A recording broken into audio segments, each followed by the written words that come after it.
Então, pessoal, uma boa tarde. Nós temos aqui 14 vezes, mas já podemos começar, né? Até para respeitar quem entrou no horário, né? Então, uma boa tarde a todos.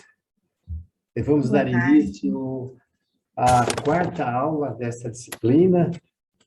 Nós já estamos na segunda semana, né? A semana derradeira, final do curso, final de ano, né? E, obviamente, vocês estão aí cansados, atarefados. Então, na quarta aula de hoje, eu vou compartilhar a minha tela. E aqui, vamos compartilhar.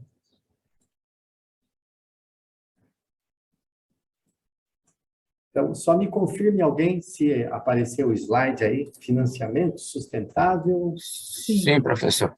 Perfeito, obrigado. A aula 4, né?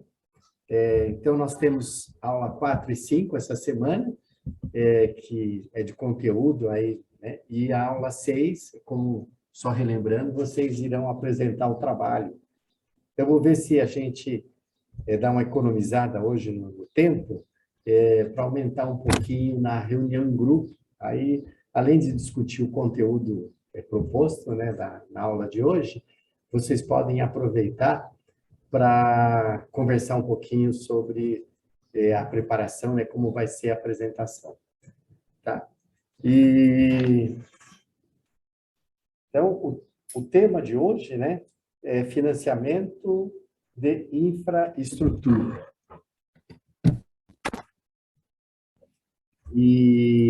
Então, esse tema, pessoal, essa aula de hoje e a de amanhã, eu basicamente extraí todos os slides, né, os materiais, de um curso original que foi preparado através de uma parceria internacional, né, com a GIS, a ENAP, o Ministério da Economia, que nós comentamos no início, né? É uma iniciativa, é uma transferência de tecnologia, principalmente dos conhecimentos, das ações da Europa, né, que estão mais evoluídos, e foi feito um curso especificamente para a ENAP, para dar treinamento aos funcionários do governo federal. Só que é específico de aspectos de finanças sustentáveis. Esse de vocês é um pouquinho diferente, porque é um pouquinho mais prático, né? Vocês envolvem outros aspectos, né, da infraestrutura. Né? Então, eu selecionei, né, os principais, aquilo que mais interessaria para vocês, e estamos aqui, vamos apresentar entre hoje e amanhã, tá ok? Essa figura eu roubei de uma aula que vocês tiveram, aí de vez em quando eu entro, né, nas manhãs, né, e a gente viu aí, basicamente na semana passada, né, os projetos, fluxo de caixa, viabilidade econômica e o futuro, né? E essa frase é interessante, né? Que mostrava o grau de incerteza, né? Em relação aos planejamentos, né? E no caso desse autor aqui, que foi comentado pelo professor, né? Ele via um certo mérito em que as coisas não enxergar uma virtude, né? No fato de as coisas não acontecerem e saírem de acordo com o planejado. Tá? Vocês que trabalham aí no governo com obras, né? Acho que sabem bem disso, né? Então, não esqueça de assinar a lista de frequência, né? O Rodrigo comentou. Então, nós começamos a aula de hoje com essa frase que todos vocês já ouviram, né? O que é o desenvolvimento sustentável. Então, da onde surgiu esse conceito? É do relatório Brundtland. Na primeira grande reunião da ONU, das três que houveram, né? 72, a Rio 92 e a Rio +20, né? Na primeira, em 1972, foi formada uma comissão, né, liderada por essa senhora, e ela foi responsável de desenvolver, né, diretrizes, métodos, orientações de políticas públicas, né? E o desenvolvimento sustentável é aquele que satisfaz as necessidades do presente, sem comprometer a capacidade das gerações futuras satisfazer as suas próprias. Então, esta é a origem, né? Desse conceito bastante divulgado nos dias de hoje. Tá? E o Acordo de Paris completou os primeiros 5 anos, né? Os Estados Unidos saiu, agora está retornando, né? E com lições aprendidas. Então, eu vou passar um vídeo para vocês agora, né? Vamos ver se dá certo aqui passar. Eu vou interromper aqui.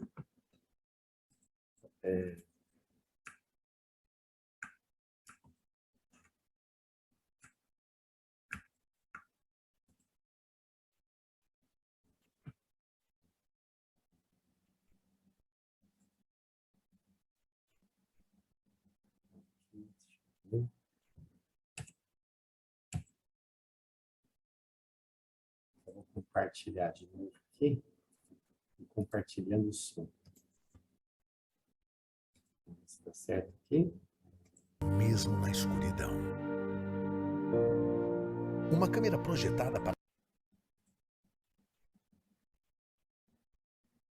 Nossa sociedade vive hoje em um cenário de urgência climática. A temperatura da Terra já atingiu um aumento de 1 grau Celsius em relação a níveis pré-industriais. E isso nos leva a graves impactos na biodiversidade, água, oceanos, produção de alimentos e eventos naturais extremos. A Conferência de Clima da ONU, em dezembro de 2015, reuniu 195 países para negociar, finalizar o primeiro acordo realmente global para frear as emissões de gases do efeito estufa e lidar com os impactos da mudança climática. Um dos objetivos acordados foi de manter o aquecimento global muito abaixo de 2 graus Celsius, buscando ainda esforços para limitar o aumento da temperatura a 1,5 graus Celsius acima dos níveis pré-industriais. As metas apresentadas pelos países antes de Paris nos levam a cenários de aumento médio de 2,7 graus Celsius na temperatura global, níveis que podem gerar efeitos catastróficos. O acordo prevê metas para 2025 ou 2030 para a maioria dos países. Em 2018 e depois disso, a cada 5 anos, será feita uma revisão dos resultados já atingidos, das metas e de outras medidas propostas, o que permite que os países aumentem sua ambição.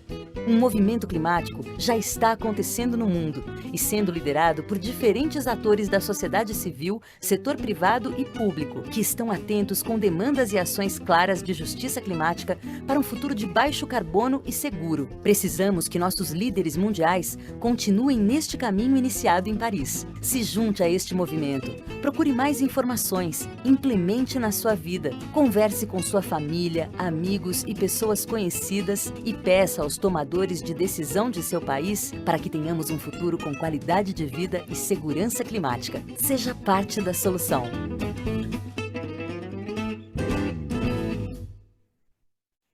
Tá, então, pessoal, esse é um vídeo curtinho, né? Se vocês precisarem utilizar, vale a pena sempre rever, né? Então, vamos dar continuidade. Esse foi o vídeo, né? Tratou basicamente sobre o Acordo de Paris. O Acordo de Paris foi o segundo, né, acordo para tratar da redução das emissões. O Protocolo de Quioto encerrou em 2020. Ele é de 97, né? E o Acordo de Paris, na verdade, é uma continuidade. E a conclusão que nós temos é que, na verdade, vai ser muito difícil frear, né, em 1,5 grau, né? A gente está todos os esforços são nos sentidos que não ultrapassem 2 graus, né? E o problema é conseguir que todos esses projetos saiam do papel. É preciso uma atuação forte. Então, na verdade, eu acho que nós estamos falando com vocês, né? Vocês serão formadores de opinião e realmente aqueles que vão pôr a mão na massa, né? Para conseguir implementar os projetos necessários, né? E quais as necessidades, né, de recursos para fazer essa transição econômica baseada numa economia descarbonizada? E aqui, com base nos ODS, o ODS basicamente trata o fundo de fundo sobre isso, né? Então, os ODS, a ONU estima que serão necessários 5 a 7 trilhões por ano, né, até o final de 2030, para atingir todas as metas. E nos países em desenvolvimento, estima-se de 3,3 a 4,5 trilhões por ano. Então, soma lá o início, esse volume, então é um valor muito grande, né? Para fazer botar os projetos em dia, né?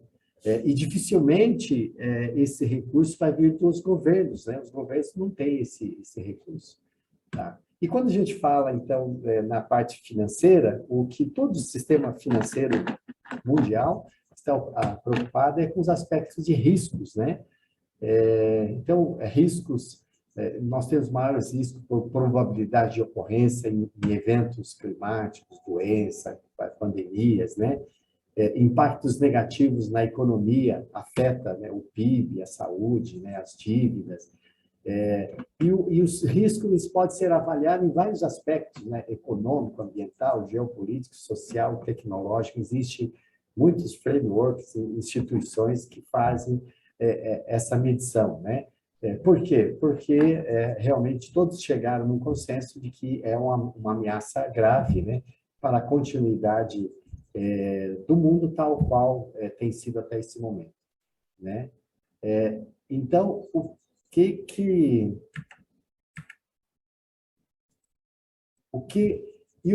qual o papel do financiamento sustentável e os ODS, né?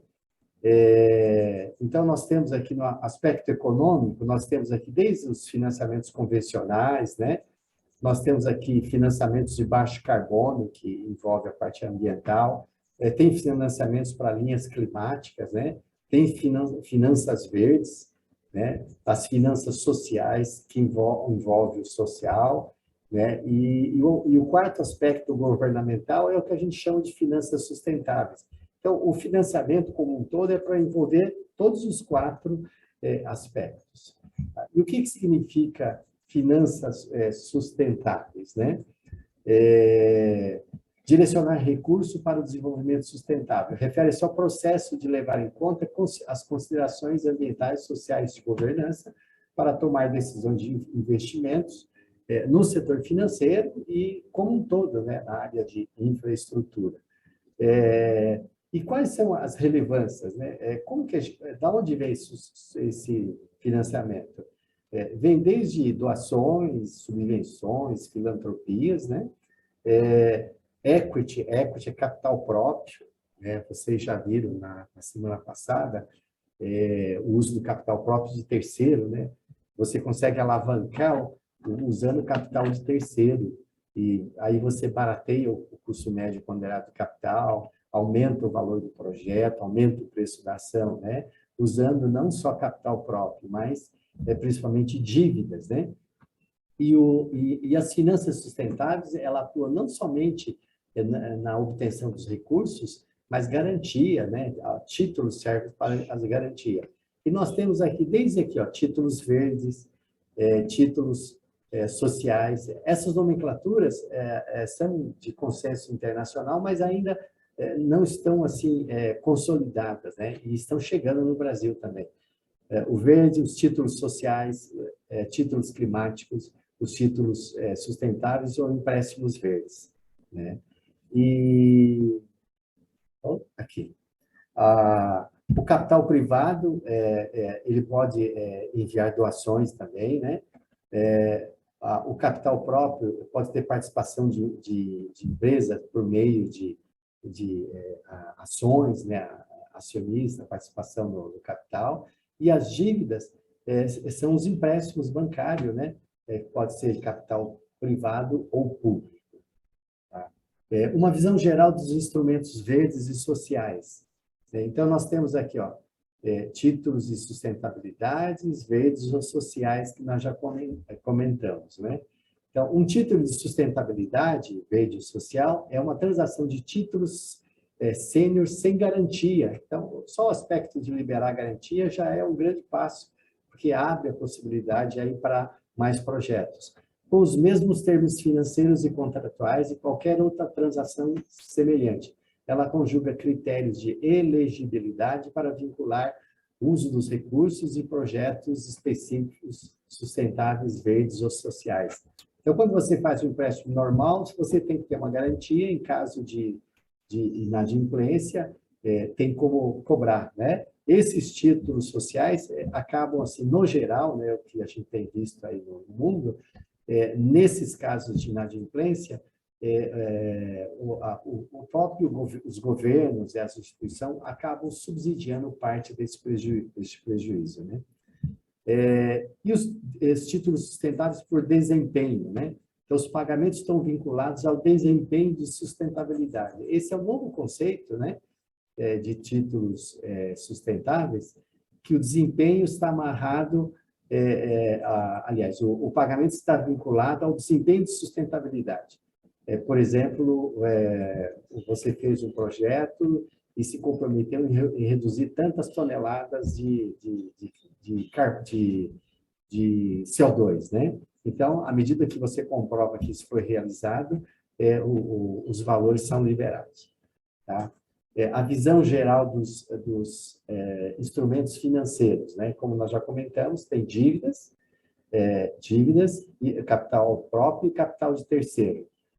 Os investimentos e empréstimos feitos por vários investidores, profissionais ou não profissionais, por meio de plataformas eletrônicas e projetos específicos, né?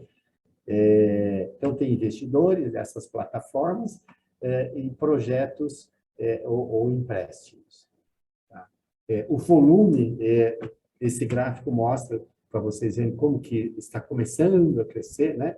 Então, olha aqui 2020, aqui 2021, né? Projetado aqui, e os tipos, né?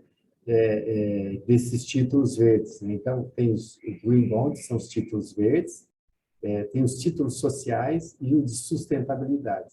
Então, os títulos verdes, os iniciais, são os primeiros, relacionados com alguma causa ambiental, né? Os sociais já é mais fácil, são geralmente associados com as causas sociais, redução da pobreza, igualdade e tal, e esses de sustentabilidade que eles estão se desenvolvendo aí no sentido de atrelar a um cumprimento de uma meta, que a gente já comentou. Então, dá para ver aqui que está começando a crescer, principalmente lá fora, e vai vir aqui para o Brasil também. Outros instrumentos de financiamento social. Títulos são chamados títulos de impacto social, né? É um contrato entre investidores, ONGs, e o setor público para reduzir não apenas o risco global do projeto, mas também a demanda por serviço público. Então, vocês têm conhecimentos aí de várias ONGs ligadas a causas ambientais, sociais, né?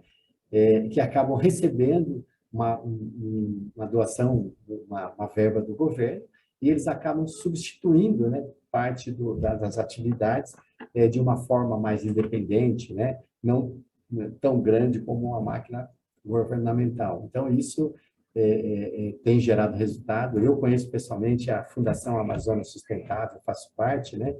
É uma ONG tem um total de ativos lá em torno de 100 milhões de reais, e acabam exercendo um papel muito grande, né, na conservação da Amazônia, na região do estado do Amazonas, né? O panorama nacional, dá para vocês acompanharem aqui a questão de emissões, né, por ano de CO2. Então, olha a questão das emissões, né? Você viu que já reduziu um pouco aqui, né? E dá para ver aqui o que se destaca mais. Tá? Em verde, isso na internet sobre em verde aqui em relação à mudança do uso da terra. Tá? Aqui, basicamente, a agricultura, né? O uso intensivo de fertilizantes à base de petróleo, hoje, basicamente, né? Herbicidas. O amarelo aqui, a agropecuária, basicamente, né? Processos industriais e a energia, né? Então, olha quem são, no caso do Brasil, né? Aonde deve ser atacado, né? Em questão aos desafios sociais e ambientais, envolve aí a educação, né? 39% da população total não completa a educação básica, baixa renda e desigualdade. Ó, 25% da população sobrevive com menos de $5 por dia, né? Então, tem a extrema pobreza e nós temos a extrema miséria também, né? E 1/3 das riquezas brasileiras está concentrada no 1% das pessoas mais ricas. Então, a desigualdade é muito grande. E a questão da saúde, né? Uma grande parte da população brasileira não tem acesso à saúde privada. E aí, a importância do nosso sistema único de saúde, né? Neste slide, vocês podem verificar a interconectividade da ecologia, né, na visão dos ODS. Então, aqueles 17 ODS, é interessante essa visão, né? Você pode dividir, né, os 17 ODS na parte econômica, social e ambiental. Então, né, e aí dá para classificar. Então, o último 17 é a parceria, né? Aqueles que envolvem mais a economia, aqueles que envolvem mais a sociedade e aqueles que envolvem mais a biosfera, né? Então, os ODS, na verdade, é o nosso grande manual de políticas públicas, né? O Brasil é signatário e todos estão envolvidos.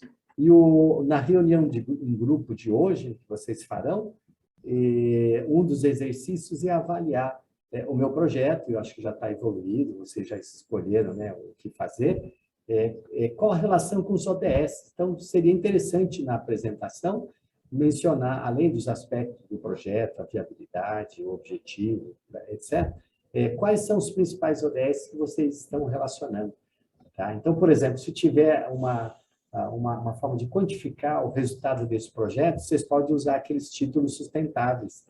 Olha, vai reduzir tantos de CO2, ou vai melhorar a pobreza, índice de reduzir a extrema pobreza, etc., etc., né? Então, abre mais possibilidades de obtenção de recursos, né?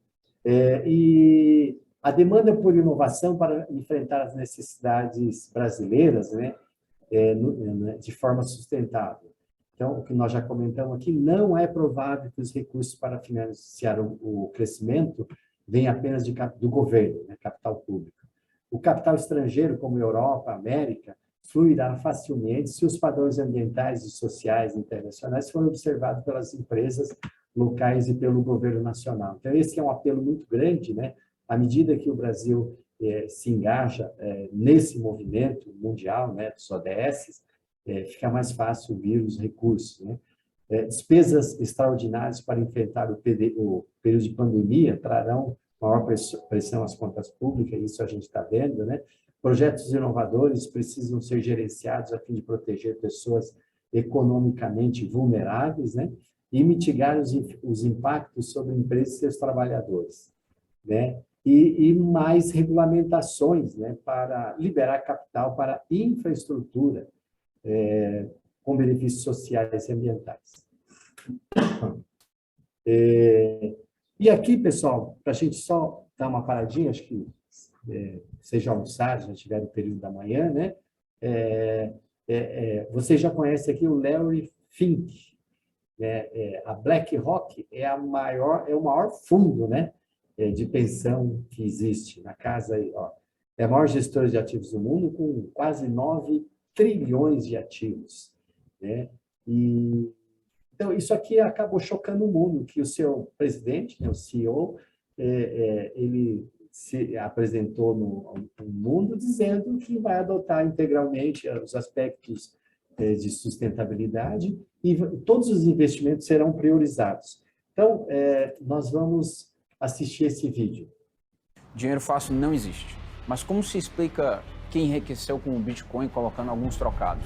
Now, a large percentage... Só me confirme se vocês estão vendo e ouvindo.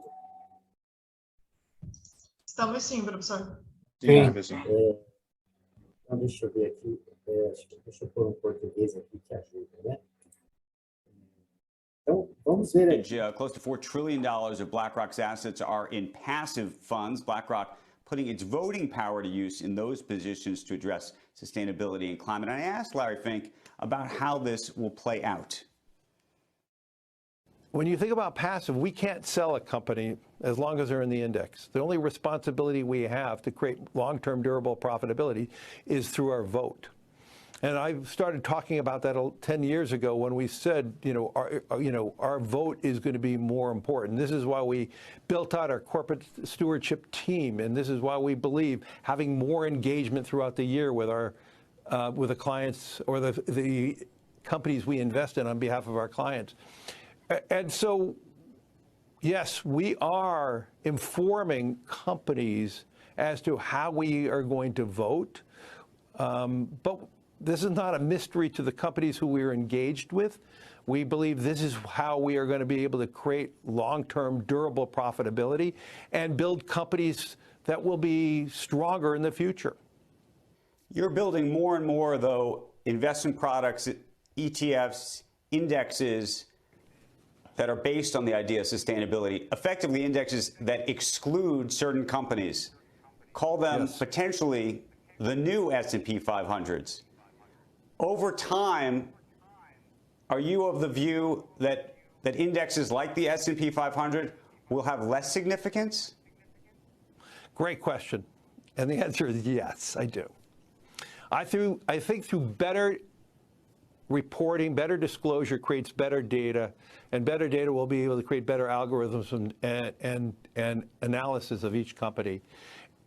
And through that process, we're going to be able to democratize how clients want to invest. They could have better control of the portfolios they want to invest in. And we are seeing across the board more and more companies who are saying, how can we create a more customized, personalized investment strategy? So they may be targeted off a certain index, or that may be the manner in which they want to closely approximate, but we're able then to create these more customized portfolios that meet the needs or the desires of a client. And this is where a great sum of the ETF money in 2020 has been going to, more of these sustainable, customized portfolios. But where I think this is going, to me, this is part of that Teutonic shift. I actually believe more of the public pension funds who have been pretty loud related to sustainability are going to move large pools of their money away from the traditional index to a more customized index that meet their participants' desires and needs. Right. And we will have that technology and ability to do that. Worth noting that just on Monday, New York City's pension funds said they were divesting of all fossil fuels, about $4 billion.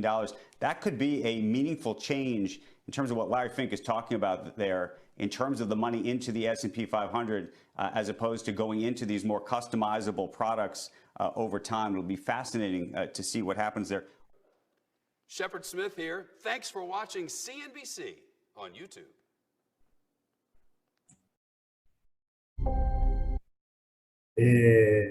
Nós retornamos aqui para a tela do PowerPoint. Alguém me confirma, por favor? Sim. Ok, então, olha a posição deles, né? Um padrão internacional criado, ele chamou de índices, né? De ETFs. O ETF, como vocês sabem, é um espelho, né? Então, por exemplo, acho que o primeiro índice de sustentabilidade padrão internacional foi na Inglaterra, acho que o segundo nos Estados Unidos, e o terceiro foi no Brasil, né? Começou aí no ano 2000, em 2005 foi lançado o chamado ISE, Índice de Sustentabilidade Empresarial da Bolsa de Valores, da B3. Como que funciona esse índice? A Bolsa de Valores seleciona as 200 ações mais negociadas nos últimos 12 meses, e aí manda um questionário, uma carta, né, um questionário, hoje é eletrônico, né, para aquelas empresas. E aí, voluntariamente, essas empresas respondem os questionários. A última vez que eu vi, ele está sempre atualizando, né, são mais de 200 indicadores, e que envolve aspectos econômicos, sociais, ambientais e principalmente de governança, né, para ver se a empresa tem uma boa política de governança, transparência, né. Tem uma pergunta lá que é assim: o seu produto tem possibilidade de causar prejuízo à saúde? Sim ou não? Se sim, aí responde. O seu produto tem possibilidade de causar mortes, né? Então a empresa acaba abrindo, né? E são questionários específicos para a indústria, para a instituição financeira, etc, etc. Então, a empresa que quiser voluntária preenche esse relatório, esse questionário, manda para a Bolsa. A Fundação Getúlio Vargas hoje é a responsável por fazer a avaliação dos questionários, e aí elas avaliam quais são as melhores empresas, até 40. Acho que nós tivemos uma vez, acho que chegou a 40, hoje não tem 40 empresas. Então, quais são então, o que são essas até 40 empresas que fazem parte do EASY, né, da B3? São, primeiro, as empresas com melhores negociações econômicas. E depois, com essa seleção, são empresas que têm os melhores desempenho social, ambiental e de governança. Tá? E o ETF, digamos, o EASY é uma carteira teórica, né? Tem lá o pessoal envolvido o ano todo, todos os anos, e o Itaú, por exemplo, criou um ETF do EASY. Então, ele faz uma carteira exatamente com base naquelas ações, né? E aí as pessoas vão negociando, e é o que ele estava comentando, né? É provável que isso acabe movimentando todo o mercado de capitais e envolvido nas questões de sustentabilidade, né? Então, quais são essas ferramentas de finanças sustentáveis? Um exemplo é o que a gente já comentou, acho que na semana passada, é o Blended Finance, né? Para equilibrar os riscos dos projetos e atrair capital. O que é Blended Finance? É uma mistura, né? É um misto, né, de financiamento. Você pode utilizar subvenção em capital comercial, né? FGI do BNDES é o exemplo, Fundo Garantidor, né? Debêntures, social para moradia. Então, você faz um misto, né? Então, o Blended Finance, o pessoal está apostando que é isso que vai ajudar a cumprir, né? Atingir os 17 objetivos do Sistema do Desenvolvimento Sustentável. Os títulos de sustentabilidade em números, né? Então, você vê, ó, no caso do Brasil, atingiu 258 bilhões em todo o mundo, é um volume já expressivo, mas ainda não está aquém, né, do mercado tradicional. No Brasil, emitiu 1,7 bilhão no mesmo ano. E de 2005 a 2020, o Brasil teve 42 emissões de títulos verdes, que representam mais 8 bilhões. O Brasil representa 30% na participação dos mercados de títulos verdes, na Latinoamérica e Caribe, e as emissões são dirigidas principalmente para as obras de, vocês já, acho que já comentaram nas aulas anteriores, energia, uso da terra e indústria. Então, basicamente, os dois grandes aqui, energia e uso da terra. E 73% desses títulos verdes foram emitidos por corporações, não bancos, não financeiras. Então, aqui a gente tem um volume, estamos apenas no começo, né? O potencial de crescimento de títulos sustentáveis e títulos verdes, né? O mercado brasileiro, o Brasil tem menos de 0,5% do mercado, né? A captação, quase 53% desses títulos foram emitidos em dólares americanos. E os líderes em emissão são os bancos de desenvolvimento, 65% do total do mercado. No Brasil, apenas 2 bancos, no caso do BNDES, né, e do BDMG. A pioneiro foi o BNDES. Tá? Então, você vê os países aqui que estão na frente, né, em questão de volume. Tá? E sempre aqui classificado nessas 3 categorias, né? Títulos Green Bonds, títulos verdes, os títulos sociais, mais facilmente relacionado a causas sociais, e os de sustentabilidade, que são títulos verdes ou sociais, mas geralmente atrelados ao cumprimento de uma meta. Tá? Aqui, só para ter um exemplo, esses títulos, por desempenho, né, os títulos de sustentabilidade. Então, olha as empresas que já emitiram, né, a Suzano, a Natura, a JBS, né, a Klabin, né, e aqui os volumes. E qual é o compromisso? Olha aqui, vê como está atrelado. Reduzir as emissões de CO2, tal.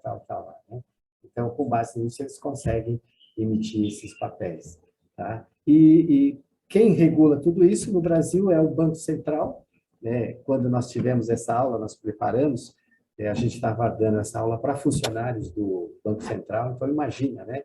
As discussões foram muito grandes, né? Que envolve o sistema financeiro brasileiro, né? Desde o financeiro nacional, o sistema financeiro nacional, o Conselho Monetário, o de seguros, né? O Previdência Complementar, Banco Central, a Comissão de Valores Imobiliários, a SUSEP, a de Previdência, né? E aqui abaixo, né? A bancos e Caixa Econômica. Então, o sistema financeiro nacional, ele tem uma complexidade, né? Um grau de eficiência, né? Comparável a qualquer país em desenvolvimento, né? E os frameworks, né? Quais são as normas, né? E o que está se falando bastante nessa palavrinha aqui, ó, taxonomias e iniciativas políticas, né? Então, o que é taxonomia? São critérios para determinar uma lista de atividades econômicas que são consideradas ambientalmente sustentáveis para fins de investimento. Isso na biologia tinha muito, né? O que é vegetal, animal, não sei o quê, por classe, por categoria. Então, será que se o mundo fizesse essa taxonomia relacionada com a sustentabilidade, não facilitaria a classificação, a negociação, a emissão de papéis, né? Então, por que ter uma taxonomia? Então, o objetivo aqui é esclarecer o Acordo de Paris, na verdade, é tornar uma linguagem. Você vê, o Acordo de Paris, ele ficou aí 10 anos sendo discutido, né? Entrou em vigor, foi em 2015, entrou em vigor em 2016, o Acordo de Paris, os ODS, mas tem muita gente ainda que desconhece, né? Aqui, ter uma linguagem uniforme para investidores, colocar dados ambientais, economizar tempo e dinheiro para investidores, apoiar diferentes estilos de estratégia, evitar risco, aprofundar a conversa, recompensar as empresas, né? Iniciativas, estruturas políticas, a taxonomia das atividades econômicas, indústrias e setores, classificação de ativos com base em avaliações taxonômicas, né? Por que incorporar fatores ambientais? A resposta parece tanto óbvia, né? Para trabalhar, né, nessas questões destinadas ao meio ambiente, detectando os riscos, metas, né? O que para evitar o greenwashing, né? E para aumentar todas essas iniciativas de financiamento verde. A própria legislação brasileira, ela tem normas que classificam, né? Quais são as atividades que geram mais risco para o meio ambiente. Então, você pega uma indústria, serviço, né?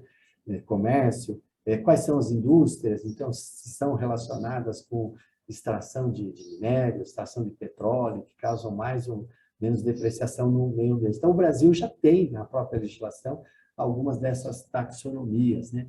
Eu tenho um amigo que fez uma tese de doutorado, ele criou uma escala hierárquica de riscos ambientais. Ele pegou essa legislação, ele pegou análise emergética, não sei se vocês ouviram falar com M, emergia, é o fluxo de energia no ciclo empresarial, né? Ele pegou análise de ciclo de vida e fez um apanhado, e ele é especialista em mercado de capitais, né? Professor da GV, e ele avaliou quais as escalas de risco, não de acordo com o beta financeiro, mas com esse beta econômico, social, ambiental. A conclusão é assustadora, né? Ele fez uma projeção para meados do século. Então, por exemplo, a atividade de petróleo era o menor beta. Por quê? Porque é um negócio da China, né? Diz que tem uma frase assim: qual era o melhor negócio do mundo no século passado? Poço de petróleo. Qual é o segundo melhor negócio? Um poço de petróleo com prejuízo, né? Então, ele avaliou, então, o que acontece com a escala de risco. Por exemplo, essas atividades com energia, petróleo, extração de minério, vai lá, o risco vai lá para cima, né? Então, por quê? Porque o mundo está mudando e esses recursos estão limitados, e o objetivo de descarbonizar a economia é premente, né? E aqui, não vamos aqui mostrar um vídeo novamente, né, para a gente ver se sobra mais tempo para reunião em grupo. aqui a questão do Milton Friedman, né? É o shareholder, a teoria do acionista. Isso é que nós vivemos no século passado até agora, praticamente, né? Até o começo desse novo século, né? E que a doutrina coloca a responsabilidade social das empresas sentada no lucro. Tá? E eu coloquei aqui, isso aqui foi o que eu concentrei hoje. Existe uma briga entre esses dois, né? O Friedman e aqui o nome parecido, Freeman. Então, um é o shareholder, é o capitalismo sentado no lucro. E aqui é o stakeholders, é o capitalismo baseado nos parceiros, né? Nas pessoas, olhando mesmo. Então, tem essa briga, né? Tem vários vídeos na internet. É o que a gente está passando hoje, né? Então, quem está fora, a visão dos ecologistas, não pode ter lucro, não pode poluir, não sei o que e tal. E quem está desse lado aqui? Pô, mas nós temos que produzir energia, nós temos que produzir alimento. Então, são dois mundos que um não fala, muitos não falam a visão do outro, né? Então, eu acho que os próximos 10 ou 20 anos, nós vamos passar nessa visão de transição, né? E, na minha opinião, obviamente, vai ser centrado no lucro, só que um lucro que de longo prazo, não imediatamente. E um lucro de longo prazo, o retorno de investimento, o ROI de longo prazo, é aquele que vai avaliar, inclusive, os aspectos não financeiros, sociais, ambientais de governança. Tá? E o ESG, vocês já viram bastante, né? Na análise de investimentos, qual que é o papel, né? Aqui acho que vale a pena, em vez de eu falar muito, eu até coloquei em vermelho, que nós vamos assistir um vídeo do PRI. O PRI foi um dos pioneiros a começar a falar sobre, não era nem ESG ainda, né, mas os aspectos econômico, social, ambiental, né? E ele criou 6 princípios e começou a atacar o quê? O mercado financeiro. Então, eu vou colocar esse vídeo. Só me confirme. Você pode até entender sobre investir no exterior. Agora, se você quer aprender tudo para se tornar um investidor global... Só me confirme se vocês estão aqui vendo. Não, professor. Legal. Vocês querem que coloque aqui uma legendinha em português para ajudar? Então... Pode colocar, só que ela, quando está em tela cheia, ela fica cortada. Issues facing the world today, assim as fica melhor? identified by the World Fica melhor. Obrigado. Economic Forum Global Risk Report 2017, include climate change, conflict, forced labor, and widening economic inequality. And these issues are creating material risks for investors. Climate change is having a devastating effect on our planet. Outdoor air pollution ranks in the top 10 killers on Earth. And by 2025, nearly 2 billion people will be living in areas of water scarcity. Meanwhile, conflict is forcing many of the world's poorest people to flee their homes. And with mass migration, there's a greater risk of forced labor. The lack of accountability within our financial system is taking vital resources from the people who need it most. It is estimated that over $100 billion is lost in unpaid revenues every year. It's no surprise that inequality is skyrocketing. According to Oxfam, just a handful of men own the same wealth as more than half of the world's population. Investors have a critical role to play in addressing the issues that the world is facing. That's why we have created a blueprint for 10 years of responsible investment. Our 1,700 signatories represent clients who control over half of the world's wealth between them. These funds can be used to support sustainable projects now, while also providing a dignified retirement for people in the future. Our aim is to create responsible investors, sustainable markets, and a prosperous world for all. But we can't do it alone. It's time to take action. We call on you, our signatories, to be more active and accountable owners. Integrate environmental, social, and governance issues into your investment process. Advocate for more disclosure around ESG risks. Align your investment activities with the Sustainable Development Goals. And align your investment to help create a sustainable financial system for all. We want to see a future where all investment is responsible. It will only be when investing responsibly becomes a way of life for everyone that we can really create a prosperous world for all. Find out how you can be a part of it. blueprint.unpri.org. Muito bem, então, voltando aqui, vocês estão me ouvindo e vendo o slide? Sim, estamos sim. Sim, obrigado. Então, o PRI foi uma das mais tradicionais, né? É um movimento, como vocês ouviram também, entendendo um pouco, internacional. Ele atualmente tem mais de 1.400 signatários em mais de 50 países, né? Tem uma carteira de investidores, são investidores, né? De quase 60 trilhões de dólares, e é uma forma de pressionar essas mudanças. Então, a grande conclusão que essas partes da sociedade tiveram, vocês já ouviram, né? A fase dos ecologistas talvez tenha passado, né? Eles foram os primeiros a alertar aí esses riscos de continuidade do planeta, e hoje o mundo financeiro é muito forte, né? Para poder realizar as obras necessárias. Tá. E quando se fala em relatórios ESG, pessoal, então aqui, primeiros passos para entender os dados e relatórios ESG. Nós temos diversos relatórios, né? Então, aqui, esses relatórios, eles, acho que todos compreenderam, principalmente, que eles não envolvem só informações financeiras, mas envolvem também informações não financeiras. Agora, o financeiro, nós temos um know-how muito grande da contabilidade, aí há séculos, né? Agora, como avaliar as informações não financeiras? Então, tem informações de natureza só quantitativa, por exemplo, emissões, quilo, tonelada, né? Qualitativo, né? As relações sociais, governança, números absolutos, termos relativos, pode criar índices, né?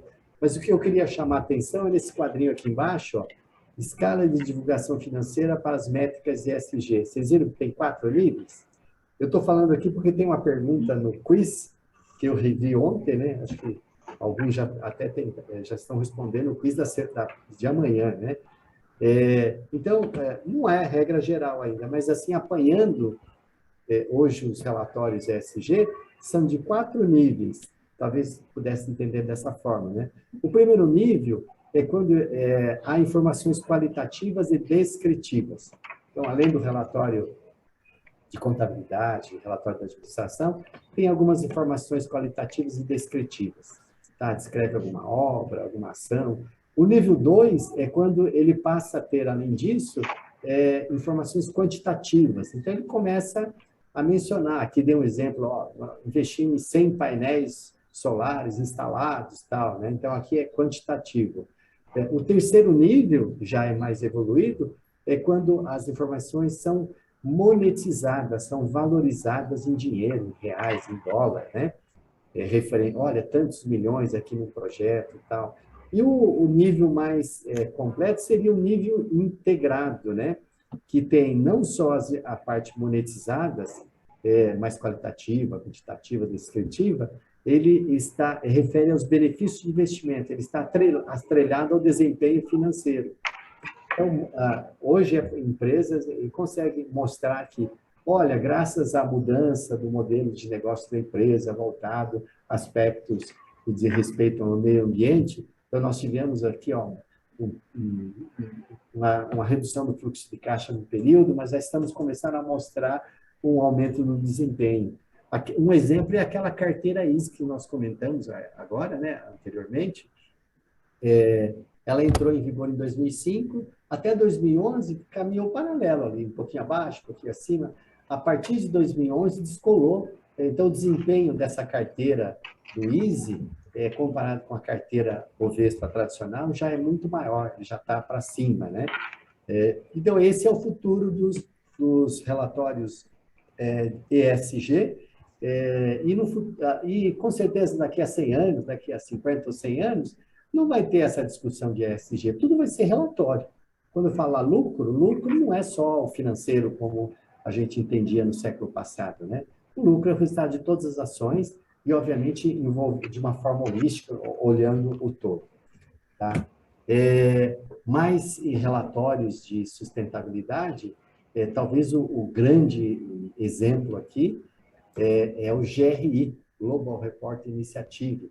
Ele começou em 1997, ele começou antes lá nos Estados Unidos.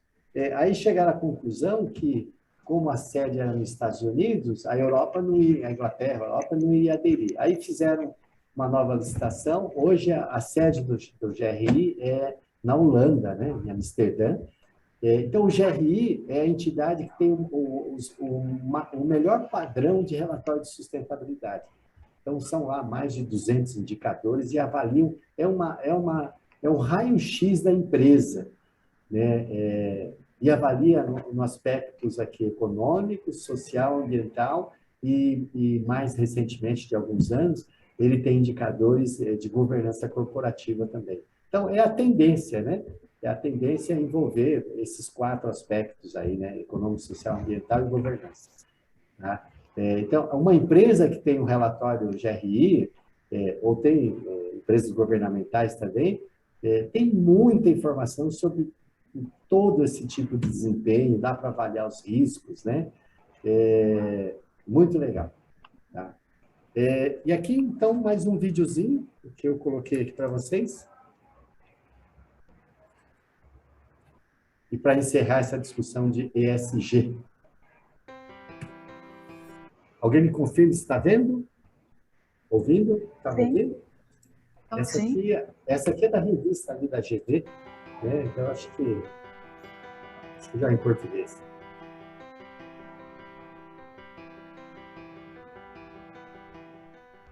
Qual o significado e a importância dessas 3 letras que pousaram recentemente sobre o universo corporativo e que estão dando tanto que falar?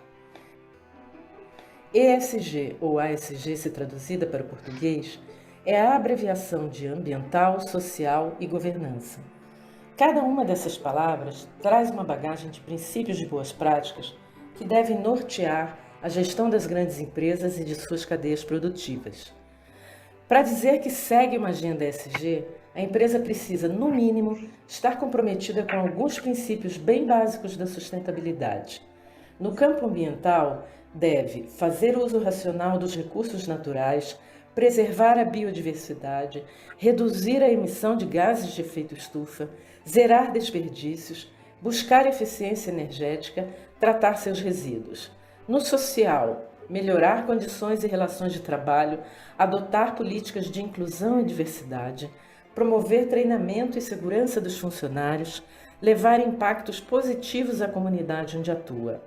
E na governança, preservar a independência dos conselhos, adotar critérios de diversidade, promover condutas éticas e de anticorrupção nos negócios, prezar pela transparência fiscal, impedir casos de assédio, discriminação e preconceito.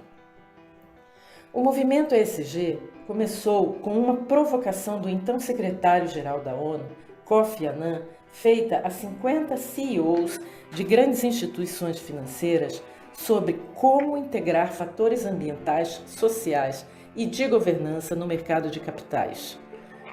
O termo foi cunhado logo em seguida em uma publicação do Pacto Global das Nações Unidas e do Banco Mundial de 2004, intitulada Who Cares Wins, ou, em português, Vence quem se importa. Mas nem o setor financeiro, nem o mundo corporativo assimilaram o conceito para valer, até que, em 2020, a maior gestora de fundos de investimento do mundo, a BlackRock, mandou seu recado. As empresas não comprometidas com tais princípios estariam fadadas a ficar sem capital. Dali em diante, as decisões de investimento passariam a considerar em suas análises de risco o comprometimento das empresas com a agenda ESG. Ao conceder crédito a uma organização envolvida, por exemplo, com desmatamento ilegal ou que não se preocupe em adotar políticas antirracistas em seus estabelecimentos, o financiador assume o risco financeiro e de reputação do seu cliente. O mesmo raciocínio vale para as empresas em relação aos seus fornecedores. No mundo ideal, toda a cadeia de valor tem de estar em dia com os princípios ESG. Quem não gostaria de viver em um país mais bem educado, com uma biodiversidade conservada, uma pirâmide social mais justa e um ambiente institucional seguro. Para tirar o ESG do discurso e evitar o greenwashing, é preciso dar materialidade a essa agenda, ou seja, definir as ações que são mais relevantes para a empresa e sempre traçar metas e indicadores para medir seus impactos no meio ambiente e na sociedade. Mas essa materialidade é cheia de meandros e de entraves, a começar pela necessidade de tropicalizar o ESG, conceito importado do hemisfério norte, e adaptá-lo a uma realidade brasileira que hoje está bem mais caótica do que se gostaria. É sobre o caminho da materialidade do E, do S e do G no Brasil que trata essa nova edição de P22 On, realizada em parceria com a Global Reporting Initiative. Aqui você vai encontrar conteúdos sobre a importância do componente político na agenda ESG, a formação de profissionais preparados para o novo tempo, os temas mais prementes para a pauta ambiental no Brasil, os prejuízos e as perdas de oportunidades que o país tem com as desigualdades no campo social, a governança dentro e fora dos muros das empresas. Boa leitura!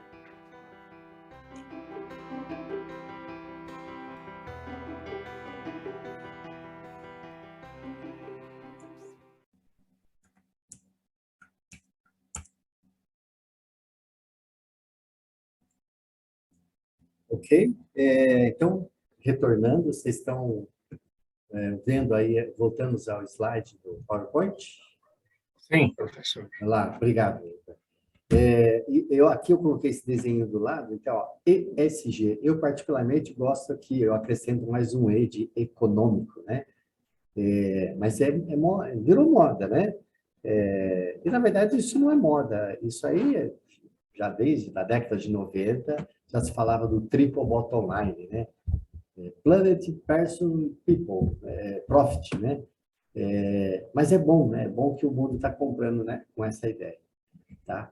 E agora, pessoal, nós vamos aqui, nós temos uns 10 slides aí para frente, e a gente vai começar a apresentar para vocês alguns conceitos, né? Por exemplo, esse aqui, ó, mitigação e adaptação, né? Eu confesso que durante um bom tempo eu usei como sinônimos, né? Mitigação e adaptação dos efeitos de mudanças climáticas globais, né? Achava que eram utilizados no mesmo sentido, né? Só que no Acordo de Paris, se você olhar lá no artigo, ele diferencia mitigação e adaptação. Por que eu estou falando isso? Porque é uma das perguntas dos quizzes, né? Uma delas é justamente se você entendeu, se você vai mostrar se você entendeu o que é uma e o que é outra, né? Então, mitigação.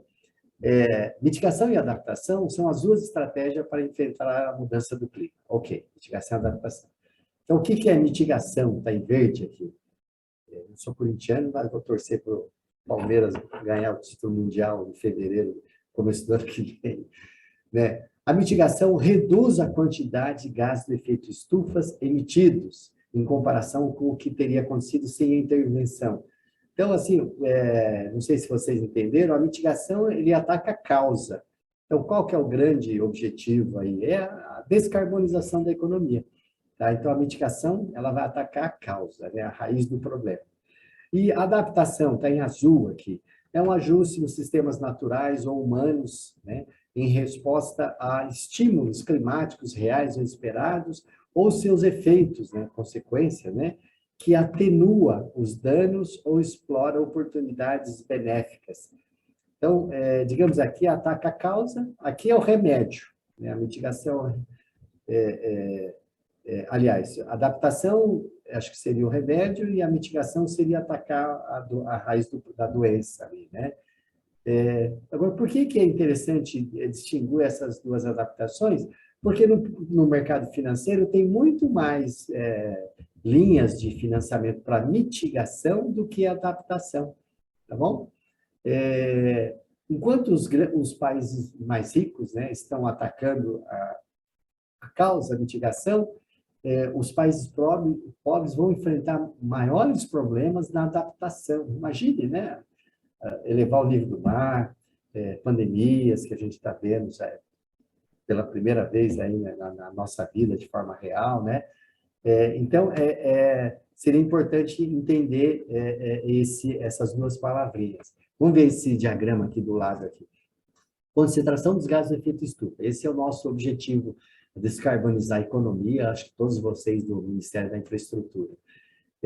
Mudanças climáticas, quais são os impactos, e aí nós temos dois tipos de respostas, que são mitigação e adaptação. A mitigação, ela, como vocês entenderam aqui, vocês vão direto aqui na causa, que é a descarbonização da economia. E a adaptação são os impactos, né? Então, é nesse meio. Então, é importante que haja obras de infraestruturas que não destinadas apenas à mitigação, mas também à adaptação. Então, vocês logo vão ter uma reunião em grupo, né? Vamos ver se a gente consegue fazer isso depois do intervalo. Dos questionamentos que vocês podem iniciar é se o projeto que vocês escolheram, ele é mitigação ou é mais adaptação, ou híbrido, né, dos dois, tá bom? Então, eu acredito que, com alerta aqui, vocês entenderam bem o significado dessas duas palavrinhas aqui. O que são sumidouros de gases de efeito estufa, né?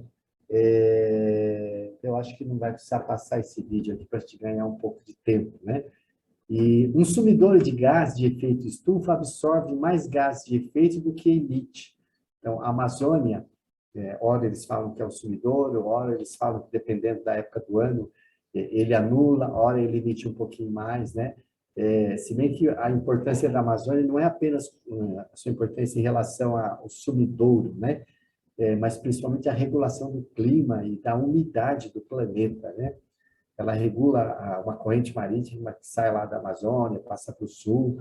Tem um vídeo que eu ia colocar, mas acho que vocês podem ver depois, eu já assisti do Antônio Nobre, ele mostra essas correntes marítimas que viajam o planeta diariamente, né?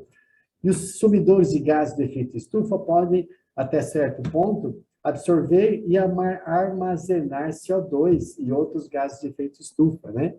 O que, consequentemente, impede esses gases de entrarem na atmosfera. O que a gente sabe também é que, mesmo que zerasse as emissões hoje, o que tem de CO2 na atmosfera é suficiente para a temperatura chegar, pelo menos, aí próximo a 1,5, né? 1,4, 1,5 graus acima dos níveis pré-industriais, né?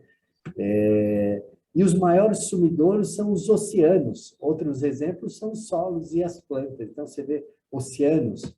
Quando começaram essas discussões lá pela ONU, não se falava mais das florestas do que dos oceanos. Hoje, eles estão falando bastante dos oceanos, né? Então, aqui tem figurinhas, esse material vai ficar disponível para vocês. Acho que eu vou pular esse vídeo, pessoal, para sobrar mais tempo. Vocês podem assistir depois aqui, tá bom? Vamos ver se fala mais para frente aqui. Qual a principal diferença entre mitigação e adaptação? Então, nós temos aqui em escala geográfica, temporal e setores. Então, por exemplo, mitigação é uma questão internacional, pois a mitigação proporciona benefícios globais. E a adaptação é mais local, tá bom? É mais naquele local lá. Escala temporal. A mitigação tem efeito de longo prazo, né? E adaptação curto prazo. Então, interessante, longo prazo, curto prazo, internacional, local. E setores. A mitigação é uma prioridade, como vocês já viram aí, né? Acho que é o objetivo deste curso e já está na linguagem de vocês, né? Nos setores de energia, transporte, indústria e resíduos, né? Gestão de resíduos, né? E na adaptação é uma prioridade no setor de água e saúde, em áreas costeiras ou de baixa altitude, né? Então, isso aqui são questões que a gente vai enfrentar mesmo, e é claro que, dependendo da estrutura de políticas públicas e governamentais e de obras, né, os dois tipos têm que ser conduzidos, né? Não tem um mais ou menos importante. Obviamente que a mitigação tem que ser feita e a adaptação tem que ser acompanhada. Então, tanto a mitigação quanto a adaptação são relevantes para o setor agrícola e florestal. Ok. E continuando a diferenciação, então, dos dois termos, né? Mitigação a energia, transporte, né, relacionado aqui, tem os desenhos aqui, e a adaptação é mais na infraestrutura, nos desastres, né, na gestão, água, educação, né, é o que já foi falado para vocês aqui, né, transporte sustentável, eficiência energética, energias limpas, né. Acordo de Paris, então, você viu, a gente já, vira e mexe, a gente está voltando ao Acordo de Paris, né. Então, aqui, artigo 2.1c, que eu havia comentado, né? É essencial para a concretização do Acordo de Paris, especificamente os tópicos de mitigação e adaptação, devidamente cobertos pelos artigos blá, blá, blá, está aqui. Controlar o aumento da temperatura média global. Então, isso aqui é mitigação. Então, vamos mitigar os efeitos das mudanças climáticas. E o B é a capacidade de adaptação aos impactos negativos na mudança do clima, adaptação. Bom, eu lembro que quando a gente começou a discutir isso há uns 10 ou mais anos lá na USP, os alunos falavam, professor, mas se aumentar o nível do mar, a gente vai para dentro do país, né? Daí falou, mas tem que ter estrada, tem que ter saneamento, tem que ter energia, né? Mas se subir o nível do mar, mas aí falou, olha, eu moro lá, onde que é? Em Maranhão, diz que o rio de manhã o barco nem anda, porque ele fica lá na areia, né? E a margem do rio vai assim 1.000 metros para fora. E à noite sobe 20 metros, né?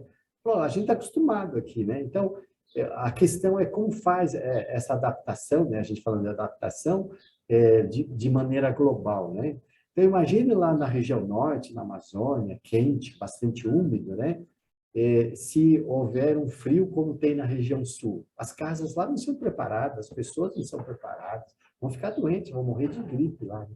E, ao mesmo tempo, um calor aqui embaixo. Então, a mudança de hábito é difícil, né? Então, está relacionado com a adaptação. E o artigo C vincula esse objetivo a longo prazo do Acordo de Paris a uma mudança total dos fluxos financeiros globais. Então, esse é o movimento que talvez seja a mensagem principal desse curso, né, que resolveu incluir finanças sustentáveis nesse curso de infraestrutura, né? E já comentamos aqui em relação às duas palavrinhas, né, metas de mitigação e metas de adaptação, e uma economia de baixo carbono, que é o nosso objetivo aqui, que não tem outro caminho, né?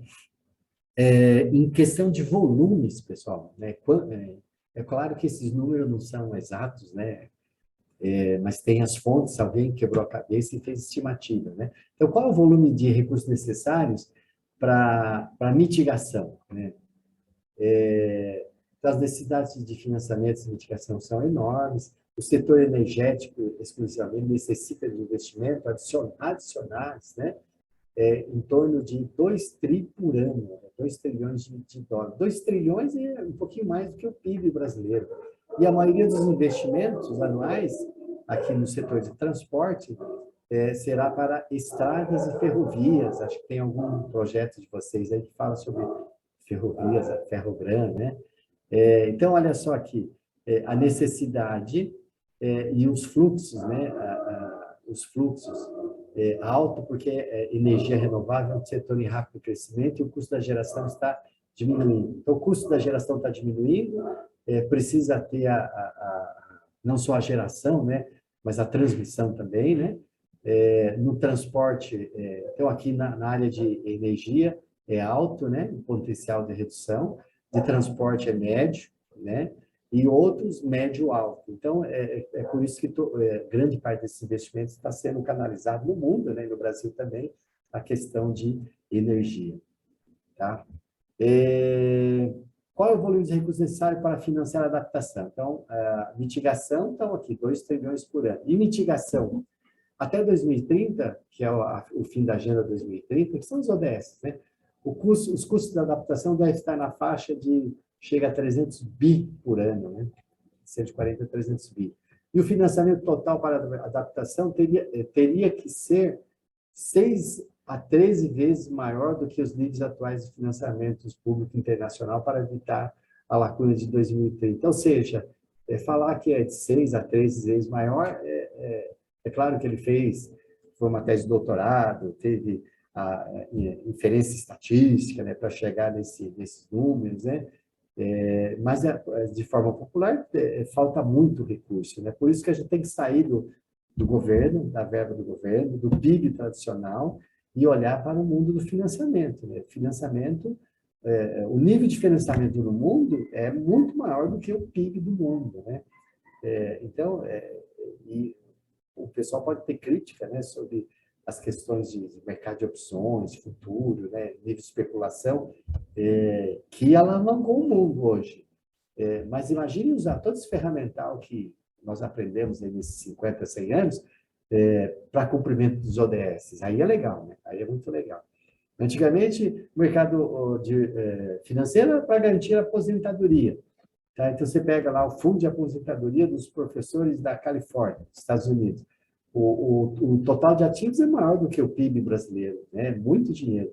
Então, agora imagine usar essas necessidades para projetos relacionados com os ODS. Então, o grande objetivo desse curso é mostrar essa necessidade.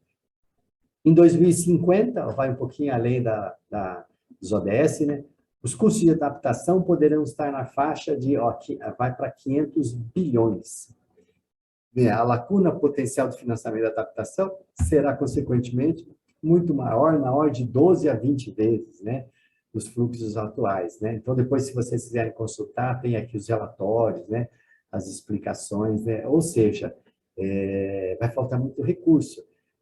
Só que aí, pessoal, diferentemente do PIB, o PIB está relacionado à produção de produtos, serviços, etc., né?